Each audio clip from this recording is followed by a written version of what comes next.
এটা অষ্টমঙ্গলায় ফিরে এসে আরো 6টা।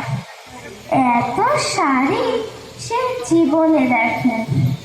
সে আলমারির প্রথম থাকে রাখলো সব নীল শাড়িতে। একটা নীলকে জড়িয়ে ধরে বলল, তুই আমার আকাশ। দ্বিতীয় থাকে রাখলো সব গোলাপি রঙের শাড়িতে।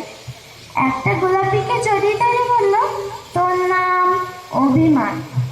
তৃতীয় থাকায় 3টি ময়ূর, যেন 3 দিক থেকে ছুটে আসা সুখ। তেজপাতা রঙের শাড়িটা, তার নাম দিল বিষাদ। সে সারা বছর শুধু শাড়ি উপহার পেয়ে গেল। এত শাড়ি সে এক জীবনে পরবে কি করে? কিন্তু বছর যেতে না যেতেই ঘটে গেল সেই ঘটনাটা। সন্ধ্যের মুখে মেয়েটি তার স্বামীর সঙ্গে বেরিয়েছিল চাইনিজ খেতে।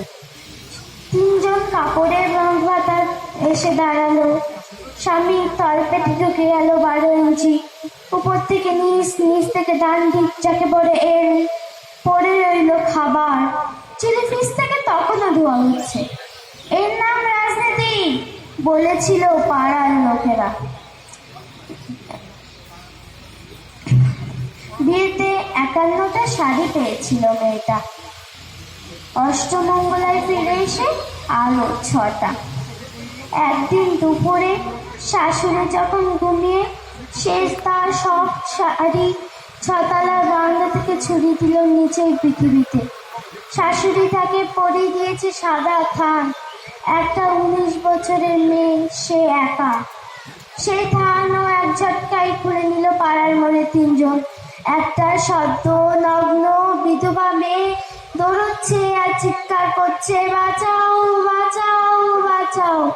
আর সেই 3 জনে সে কি উল্লাস! নির্বাক পাড়ার লোকেরা। বিয়েতে 51টা শাড়ি পেয়েছিল মেয়েটা। অষ্টমঙ্গলায় ফিরে এসে আরো 6টা। বিয়েতে 51টা শাড়ি পেয়েছিল মেয়েটা। নমস্কার।